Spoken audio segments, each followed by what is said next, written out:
Welcome. It's the Lynn and Sheryl show. I'm Lynn Sheryl. Cheryl Eisenhower. We'll be right back after this.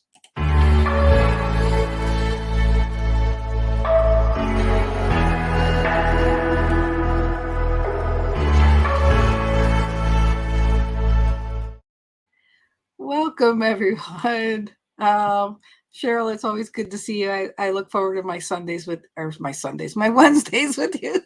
I've been off a little week. My schedule this week's been off, so I really have. Thank God for a phone and calendars for me to, look at the dates and whatnot. Because some days they're just like that. How are you today? I'm looking at my calendar and everything else continuing. Yeah, it seems, and that's part of the thing I was coming up today with, a life of simplicity.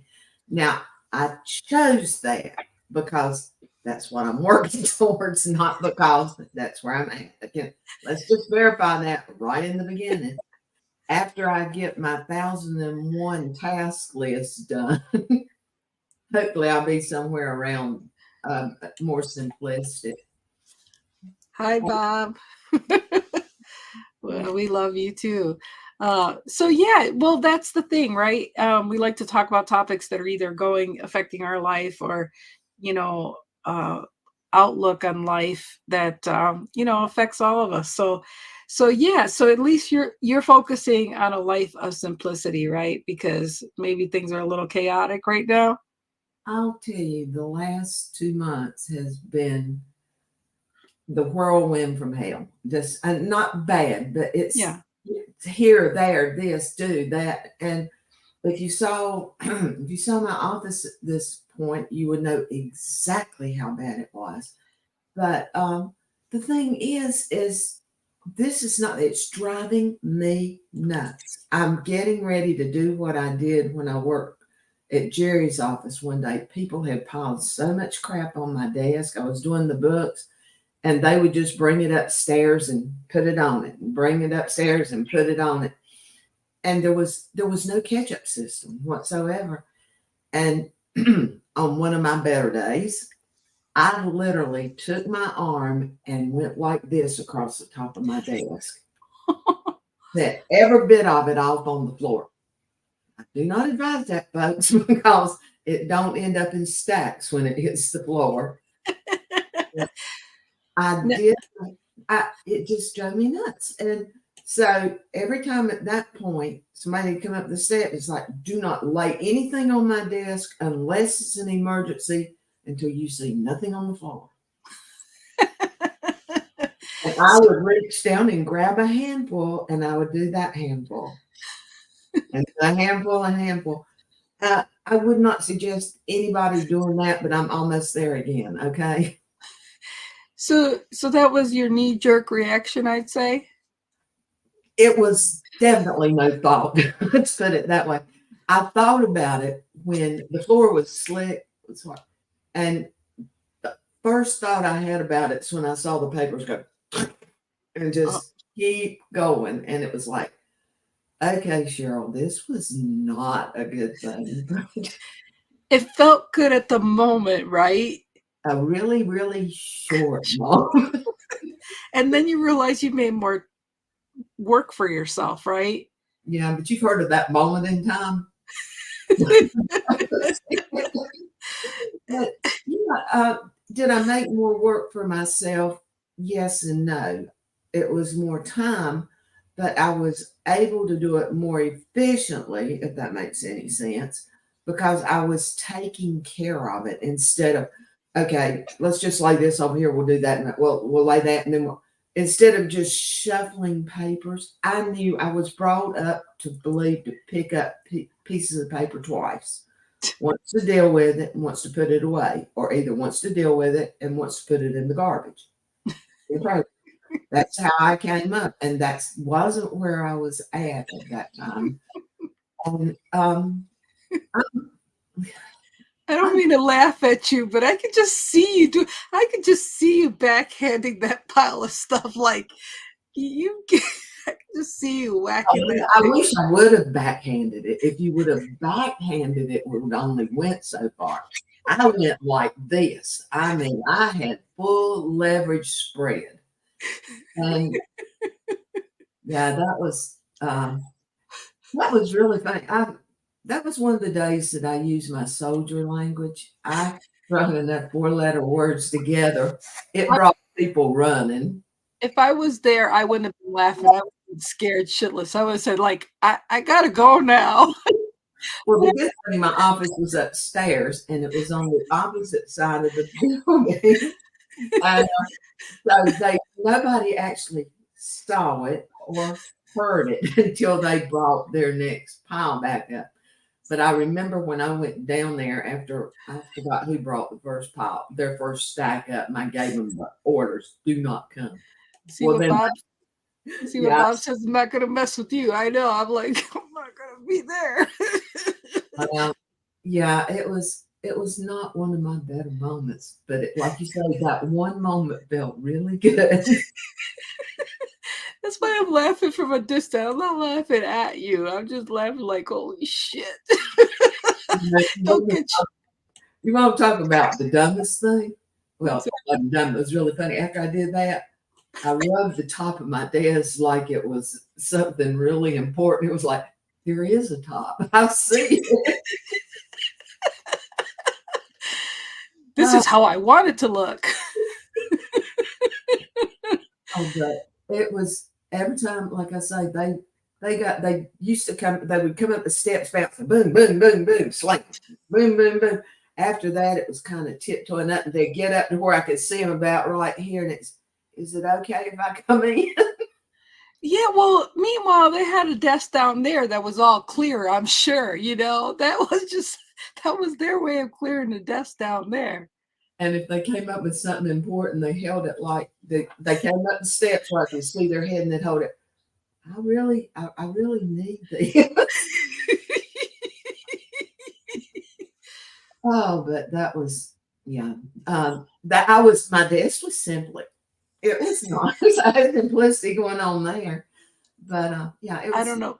I don't know what episode this is, but take note, Lynn, that when I do come, make sure that how's your calendar? No, how's your desk looking before I show up there, Cheryl? Oh, well, I don't want to say my whole house is looking that way because I'm a neat freak. Yeah, yeah. The bedroom that you were in and my office has took on a whole new meaning to not Cheryl. Okay. So, but I've got to, I mean, there's a lot of things, taxes and everything else have to be done before I can delve into the stupidity of life. But that's on my 1001 task list. Okay. Yeah. So, and I'm sure it'll stay 1001 for the next while. Yeah. I Well, want to do that, and I want to clean out closets, and I want to donate some clothes and some. I want to do some things that I want to do, but I'm not in that phase right now. yeah. Well, like you said, at least you're focused on a simplicity, looking for the simplicity, and and at least you have that focus, which brings a desire, which brings you to be singularly focused for that as your end goal. Yeah, I've got my mindset in that direction, Right.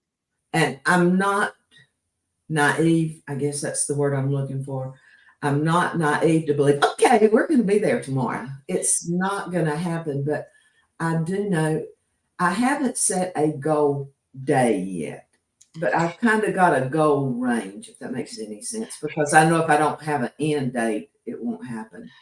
Right, but you can also look at like, the day of like a vacation per se, or anything, you set a date to it. It's something you can look forward to that date. And if you work on it little by little, and break it up into pieces, then it's something to shoot for.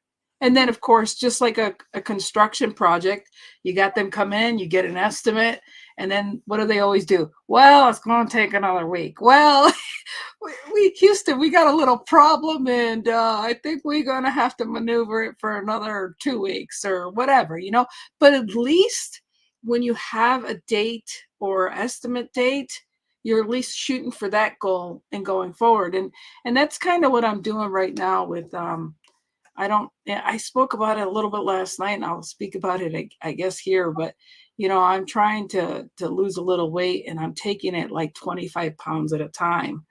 And so right now I'm at the 9 pounds I have to lose for my first quarter.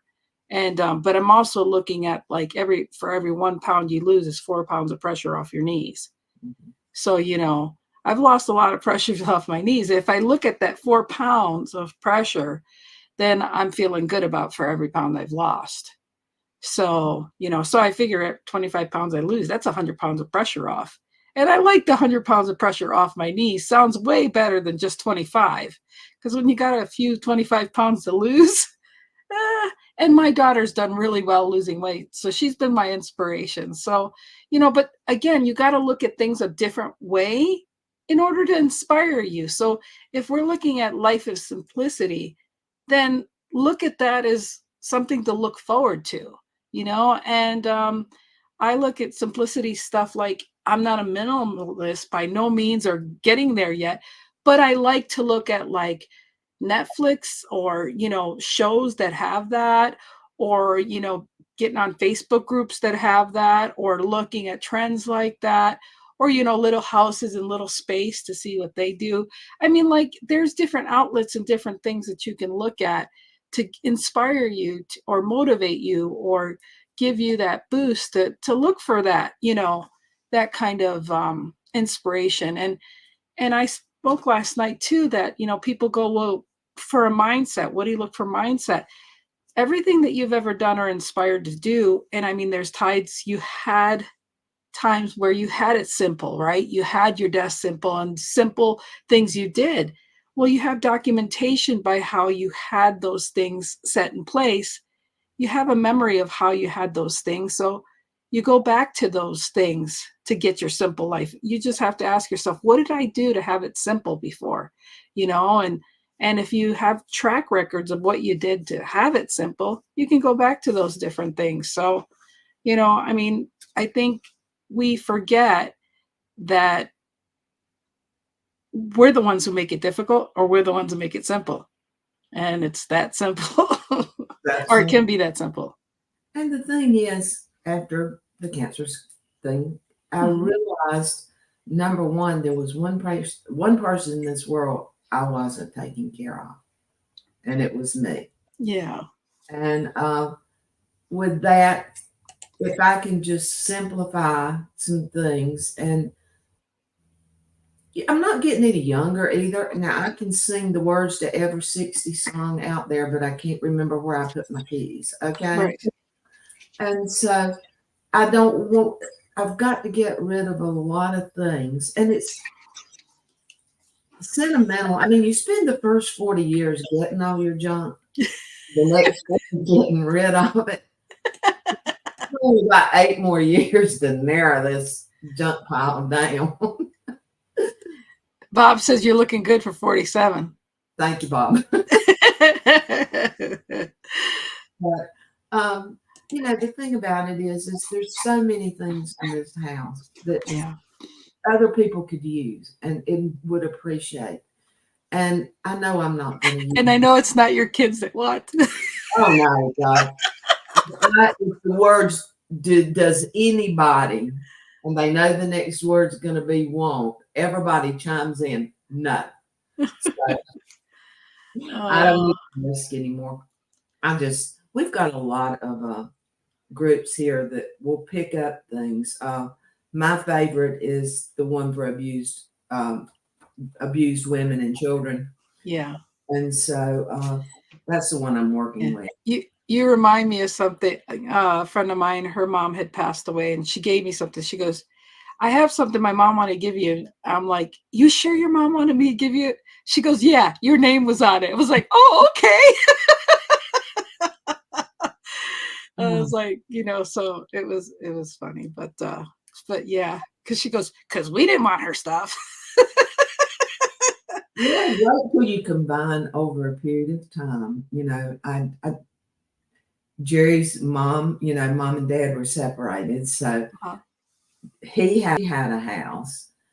Her and her husband had a lake house, Oh and boy. then, and so we had to start combining all these houses. So there's a lot of stuff in here that, I mean, it's just packed away, and it's doing nobody any good. Jerry is not a sentimental person. He has a few things. His father did some handmade furniture. Well, that'll be here. But the trinketry and stuff Yeah. like that, we got rid of a lot of it, but there's a lot more. Yeah. So I just want to find somebody that really wants it, or either they can say, they can put it up and sell it and live on it. I don't care. It's just, it's time to find a home, and it either needs to be in that green receptacle outside my door or in someone else's hands. Well, like you said, and sometimes just knowing, hi, Darlene, thanks for being here. So, like you said, you get to that point where you do like collecting and having all this stuff, but then you want the simpler life. And that means getting rid of things and looking at things in a different way instead of having it clutter your mind and whatnot. So, do we have any final thoughts before we leave? You just make the junk pile taller. That's all I've got to say. Before you get my age, start thinning the stuff out now. And because somebody can use it now. And get back to that simplistic life. I'll still be going crazy, but I want a crazy simplicity. I love it. I love it. Well, it's very mindful that we can't take it with us, and it is less to dust, less to worry about, less for your kids to worry about. There you go. And yeah, you're always running late. Well, better late than never. We appreciate you. Um, but as always, I love doing the show with you, Cheryl. Same. So I love you. Thank you, Bob, for being here as always. And we'll see you next week. Thank you, Cheryl. Bye bye. Bye, everybody.